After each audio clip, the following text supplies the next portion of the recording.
liquid throughout the day, just so it kind of eases up on the digestion. So it's not 3 meals a day you're eating and getting the fiber and the bulk. That if you can kind of load up on the nutrition with some of these superfoods and some of these cool ingredients, it's a great way to get it all in there. It's a great vehicle. I know a lot of coffee drinkers, and it's like there's like no way they're going to give up their coffee.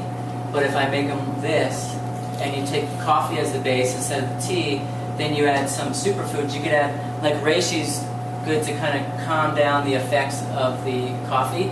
So instead of them getting a major blast of stimulation, it kind of calms it down. They're still going to get the acidity and they're still going to get that caffeine, but made some great coffee drinks for people. And it's like, you know, my friend Kai, who got me involved with IN, and she's been a major influence on my health. She's like, there's no way. She's like, I'll change anything in my diet. I'm not giving up my 1 shot of espresso every day. And, you know, things could be worse, but getting some of these medicinal beverages is a great little add-on. So we're going to get our blueberries in here. And I just do blueberries, one mostly because now I live in Maine and I could go right out my back door and pick tons of them. Any berry will do. I generally like the berries because they're a little more low glycemic, not so sugary. And then next we're going to add chia. And so like you said, this is soaked into a gel. This was probably, it could even get soaked a bit more, but it was about less than a 1/4 cup, and it really bulks up. So chia is great. When you look at, you ever heard of marshmallow root? Marshmallow root, goji berry has the effects, chia has effects. Very easy on the digestive system, very nourishing to the intestinal column. So whenever you see a food that gels like this, even aloe vera is the same way. Very good. Anyone who has like IBS or compromised digestion, this could be a great food for them. And they don't want to eat whole seeds, but you make like the chia porridge, and you can make your nut milk, or you could use this as a base and then stir some of this in, add your favorite spices, throw on some nuts or seeds, and some fresh fruit.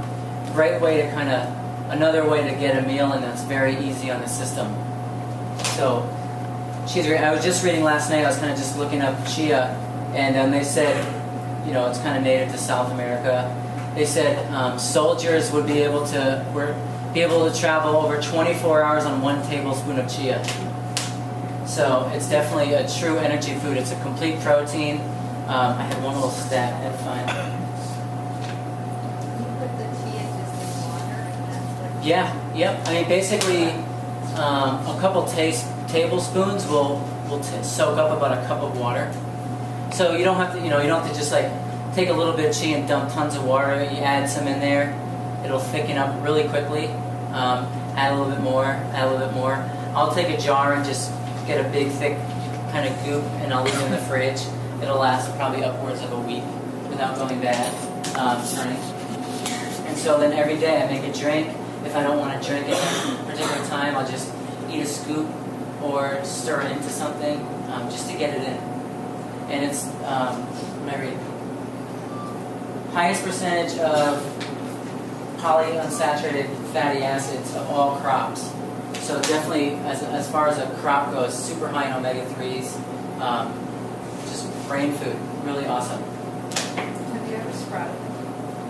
I think I've done the chia pet when I was a kid, but I haven't done one since.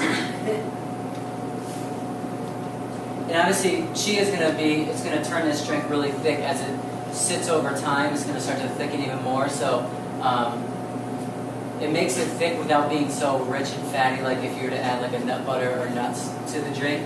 But be mindful that if it sits around, you might end up with this kind of super goop. You might end up with pudding after a while. So, but when they're soaked, I find them to be really light.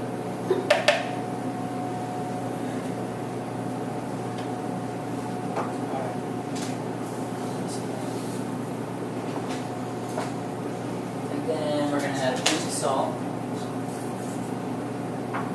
And salt, kind of, sometimes people think it's strange to add it to sweeteners. Salt's one of those things, even with the sweetness, kind of helps round out all the flavors. There's definitely some people I know, like Brian Clement is very against salt. There's no need for salt in the body. Though I think, real salt, Celtic sea salt, crystal, like Himalayan salt, I think 92 minerals, contains all the known minerals. When you get to more of a plant-based diet, more of a whole food diet where you're not opening cans, you really need salt. Unless you're eating tons of celery or you're eating seaweeds, you're not getting much salt into your diet. In the middle of summer, even in Connecticut where it's super humid, if you're not getting your salt, you're going to have some issues. When you're depending on opening up canned lentil soup, even vegetable broth and chicken broth and bouillon cubes, they just pound so much salt in there, and it's all iodized salt, it's all concentrated. Of course, no one should be adding salt to the diet, but very important. I know for me, when I was living in Arizona, I had to add salt to everything I drank, especially because it was reverse osmosis water. I was having major difficulties staying hydrated if I didn't add salt back to that water. So even the drinks just helps round out those flavors. You just get a little bit in there. And then next we're going to add, as our flavoring, this is what I call a dessert spice. It's kind of a little bit of a twist on like pumpkin pie spice. And it has mesquite. Everyone familiar with mesquite? And mesquite has lucuma, which is the dried egg fruit. So that's kind of like the sweetener in here. And then of course cinnamon, which is great for diabetics, helps balance out the blood sugar. And then we have allspice and clove. So just a fun flavor, perfect for this time of the year.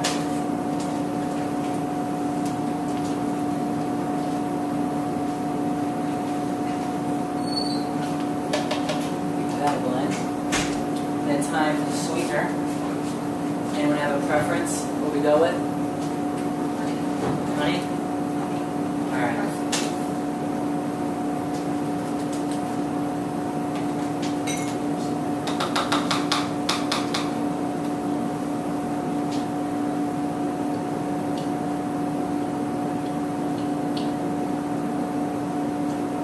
Start with that, see what happens. And one thing, getting back to you asked if we could harvest these here, there's a lot of companies now that are starting to provide like ground powders. So like here, it's a company called Jane Herbs, and you can get reishi powder available. There's companies like Thrival and Fungi Perfecti that you can get capsules. So I kind of have all three of them going. The capsules, I'll just open them up. I don't really like to swallow capsules, so I'll just open them up in here. So if you can't get whole herb harvested wild, you can actually buy them wild crafted. Fungi Perfecti, which is Paul Stamets, very well known in the field of mushrooms. They're actually starting to grow their own mushrooms organically and then produce their own powder. And then you can take the chaga like that and you can grind it up. Mountain Rose Herb sells it in a kind of like, looks like little bacon bit kind of size pieces. So it is available. And then you get into extracts. This company that sells extracts, so you can even add that in there. Extracts, most of them are alcohol based. So it's usually one of the best ways to pull out the nutritional properties. So if you don't do alcohol, it's not a good one to use. So let's give this a blend.